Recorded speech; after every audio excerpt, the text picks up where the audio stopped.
Hello! With the recent change to the module system, specifically Quasi deconstructors no longer being needed to swap modules from one weapon to another, now is the best time to equip your weapons with some good stuff.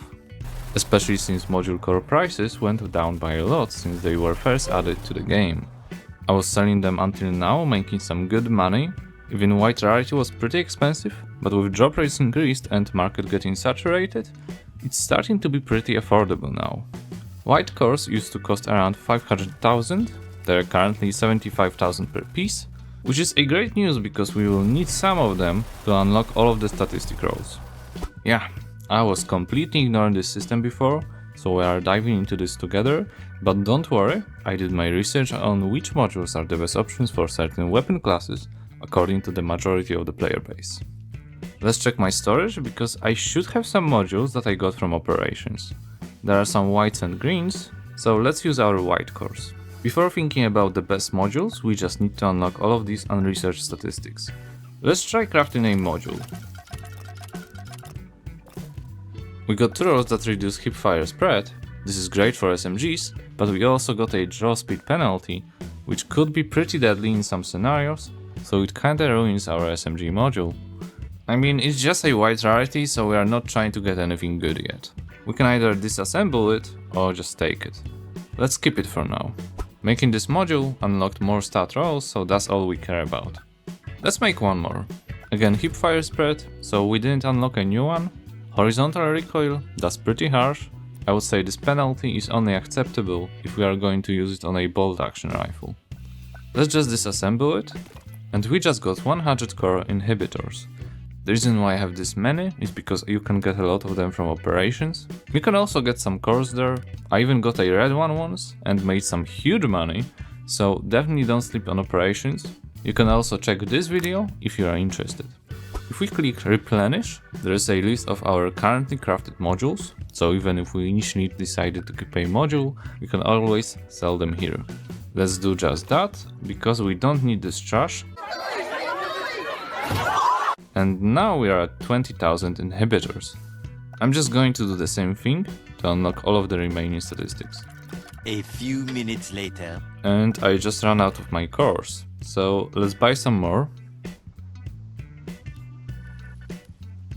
I think it took me like 16 or 17 in total to discover every possible role. And I got this small little module that doesn't look terrible. Let's just put it on my sniper rifle for now, before we get something better in our hands. So now that we unlocked everything, let's take a look at our options.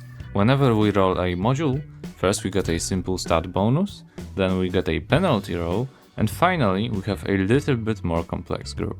It can be a trade-off between two stats, simple roll, or some special effect, like a module that gives you extra healing after you get a kill. Because we discovered all of them, we can exclude rolls we don't actually want and pretty much control our energy a little bit.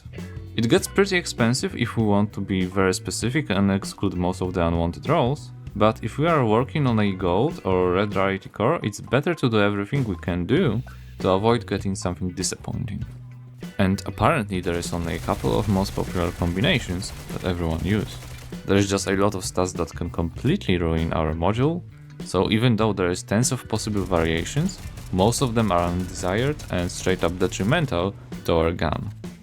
So if we take a look at these groups, each one contains 3 possible roles, so we can never guarantee that one specific module, there is always going to be some RNG involved. Best we can do is exclude the groups that don't contain anything useful. In the accuracy group, for example, we have Vigilant, which is pretty meh. It reduces aiming time. Steady, it's good for SMGs and CQB weapons in general.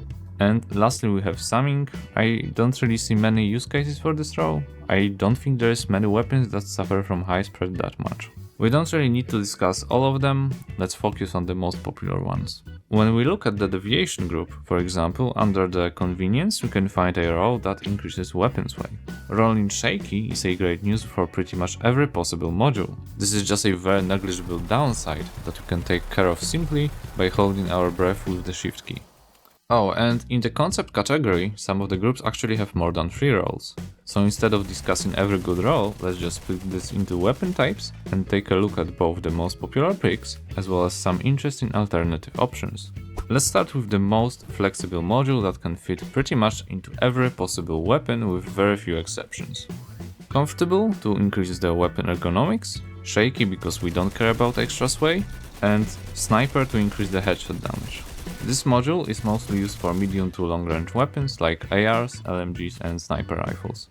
Not as much for close range guns like SMGs, shotguns or stuff like ARs similar to A545, where it would be better to use something like comfortable, shaky and compressor to increase damage at close range or just some recoil reduction.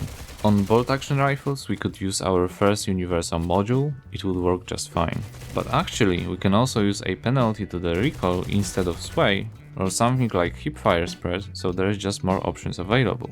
Instead of comfortable we can also aim for focal, which increases movement speed while aiming, or instant to quickly draw our weapon.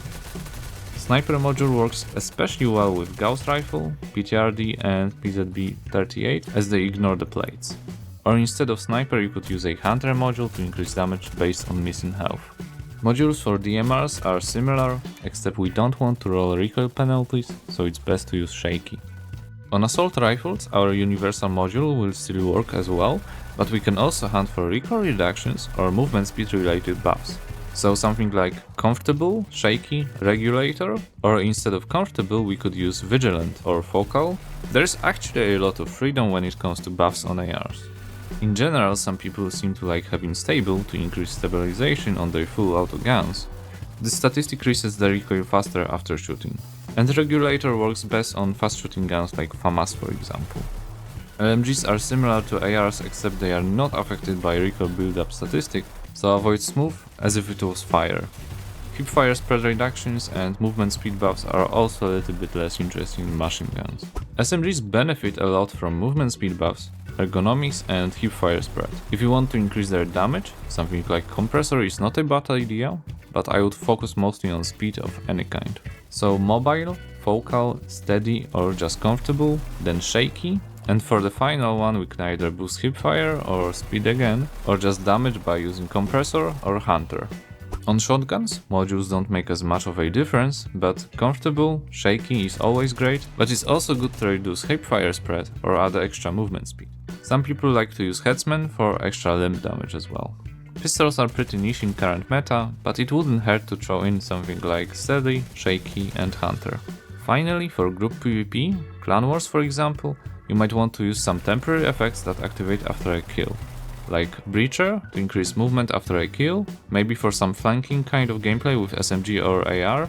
Aggressor, which increases regeneration, could be good on LMG or AR against multiple opponents. I don't know if anyone even uses Blighter. Recoil reduction after you get a kill sounds like a bit too niche of a use case.